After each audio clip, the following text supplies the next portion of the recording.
இந்த ஏரியாவை பாத்துக்கிட்டேன், நெக்ஸ்ட் இதே ஏரியால டச் பண்ணிருக்கு. ஓகே, நெக்ஸ்ட்டுமே இந்த ஏரியால ஆப்பர்ச்சுனிட்டி கிடைக்கிறதுக்கு என்ன சான்ஸ் ப்ராபபிலிட்டி பார்க்கும்போது இந்த ஆர்டர் பிளாக்.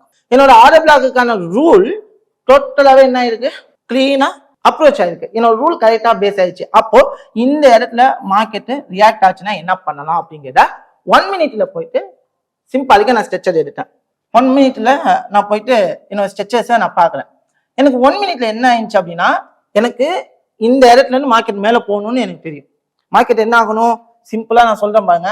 ஸோ மார்க்கெட்டு அப் ட்ரெண்ட்ல இருக்கு. நான் சொன்னேன் இந்த இடத்துல எனக்கு என்ன இருக்கு, ஒரு ஆர்டர் பிளாக் இருக்கு. ஓபி இருக்கா, ஒரு ஆர்டர் பிளாக் இருக்கு. இப்போ மார்க்கெட் என்ன பண்ணிருக்கோம் அப்படின்னா, கண்டிப்பா டவுன் ஆகுது அப்படின்னா இன்டர்னல் ஸ்ட்ரெச்சஸை கிரியேட் பண்ணிட்டு தான் டவுன் ஆகும். இது எல்லாமே எக்ஸ்டர்னல் ஸ்ட்ரெச்சஸ். உள்ளுக்குள்ள என்ன பண்ணிருக்கோம், இன்டர்னல் ஸ்ட்ரெச்சஸை கிரியேட் பண்ணிருக்கோம்.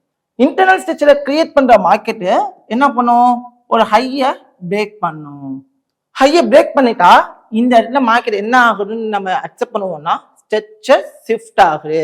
அப்ப திருப்பி மார்க்கெட் எங்க போக போகுது, again market going to the upward. இந்த மாதிரி நம்ம பண்ணுவோம். அப்போ இந்த இடத்துல ஃபர்ஸ்ட் டச்சஸ் ஸ்விங் லோல ஃபர்ஸ்ட் ஒரு நியூ டச்சஸ் கொடுக்க போகுது. நியூ டச்சஸ் கொடுத்து அதுக்கேற்ற மாதிரி மார்க்கெட் டிராவல் ஆக போகுதாங்கிறதுல நான் தெளிவா இருக்கேன். அப்படியே எனக்கு மார்க்கெட் என்ன ஆகுது அப்படின்னா, இந்த இடத்துல ஸ்ட்ரெச்சஸை கிளீனா என்ன பண்ணிருக்கு, கிரியேட் பண்ணிருக்கு.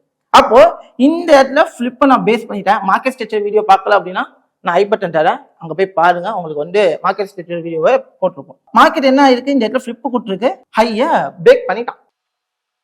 ஸோ ஹையை டோட்டலாக என்ன ஆயிடுச்சு, மார்க்கெட் பிரேக் பண்ணிடுச்சு. நான் இங்க சொன்ன விஷயங்கள் எல்லாமே இங்க அப்ரோச் ஆயிடுச்சா?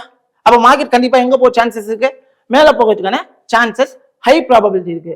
உடனே நான் என்ன பண்ணேன் அப்படின்னா, அந்த இடத்துல ட்ரேட் எடுக்காம ஐ எம் வெயிட்டிங், மார்க்கெட்ல வெயிட். ஏன்னா மார்க்கெட் இங்க போனது ரேலியா, மார்க்கெட் இங்க போனது என்னவா இருக்கு, ரேலியா இருக்கு. ரேலி மூமெண்ட் தான் கண்டினியூஷன் பை கேண்டல்ஸ், கண்டினியூஷனா பை கேண்டல் வச்சுட்டு மார்க்கெட் போயிருக்கு. இந்த கண்டினியூஷன் பை கேண்டல்ல கண்டிப்பா மார்க்கெட் என்ன பண்ணும் அப்படின்னா கரெக்ஷன் பண்ணும் அப்படிங்கிற ஒண்ணு புரிஞ்சேன்.